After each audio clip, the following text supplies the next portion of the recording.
આજે મકાઈનો ચેવડો બનાવવાનો છે એટલે મકાઈને બાફી લઈએ. 1 ગ્લાસ પાણી, અડધી ચમચી મીઠું અને થોડી હળદર. હળદરથી છે ને મકાઈનો કલર બહુ મસ્ત આવે છે, બફાઈ જાય ને પછી એકદમ સરસ. અને મકાઈ બફાઈ જાય પછી કલર આવે એ તો ઠીક, પણ પાછી એટલી હળદર પણ થોડી પેટમાં જાય. અને હવે બાફી લેવાની છે. મકાઈ બફાઈ ગઈ છે અને હવે આના દાણા પાડી લઈએ.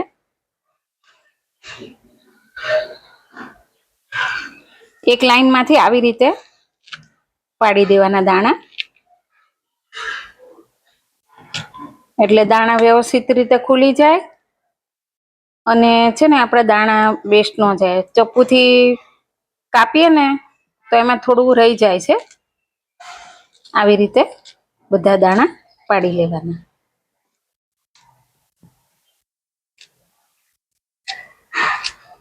આ મકાઈના દાણા બધા પડી ગયા છે ને હવે આપણે ચેવડો બનાવી લઈશું.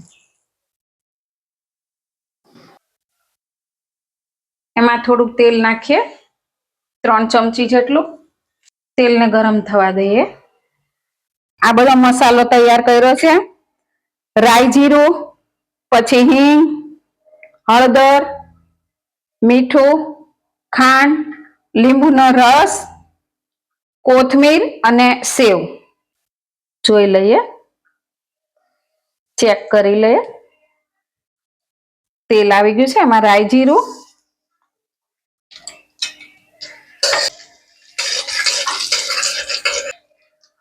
થોડી વાર થવા દઈએ. રાઈ જીરું થઈ જાય પછી હિંગ, પછી હળદર નાખવાની અને પછી મકાઈના દાણા નાખી દેવાના. પછી છે ને સહેજ હલાવી અને મિક્સ કરી દેવાનું.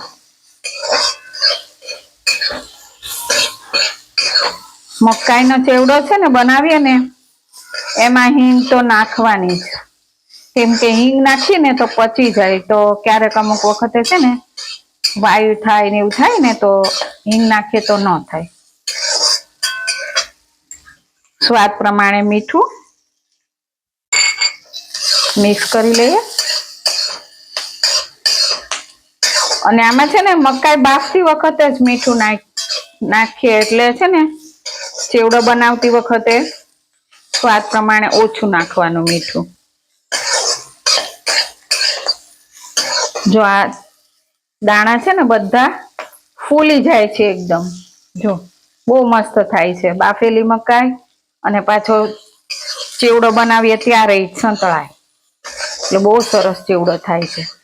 જો હવે આ થઈ ગયો છે ને હવે ગેસ બંધ કરી દઈએ. જો આ મકાઈ બાફી અને પછી આપણે ચેવડો વઘાર્યો ને ત્યારે જો આ દાણા કેવા મસ્ત ફૂલીને થયા છે, ગોળ એકદમ પોચા થઈ જાય છે. ચેવડો આનો બહુ જ સરસ થાય છે, બહુ જ ભાવે છે.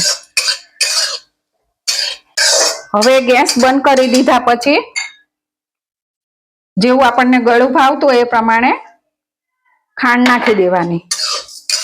ગેસ બંધ કરીને પછી જ નાખવાની, પછી થોડી વાર મિક્સ કરી દેવાનું. નહી તો જો ગેસ ચાલુ હશે ને ખાંડ નાખશું ને તો ખાંડનું ઢેફું થઈ જશે. એટલે ગેસ બંધ કરીને પછી નાખવાની ખાંડ. અને પછી તરત જ છે ને થોડોક લીંબુનો રસ નાખી દેવાનો અને પછી મિક્સ કરી દેવાનું.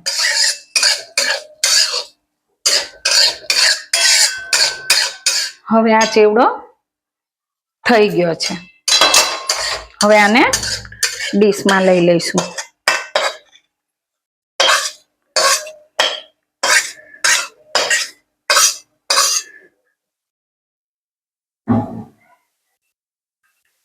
ચેવડો તૈયાર થઈ ગયો છે. હવે એમાં છે ને સેવ નાખશું.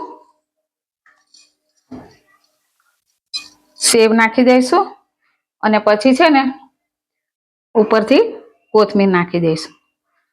આ મકાઈનો ચેવડો તૈયાર. નાના મોટા બધાને બહુ જ ભાવશે.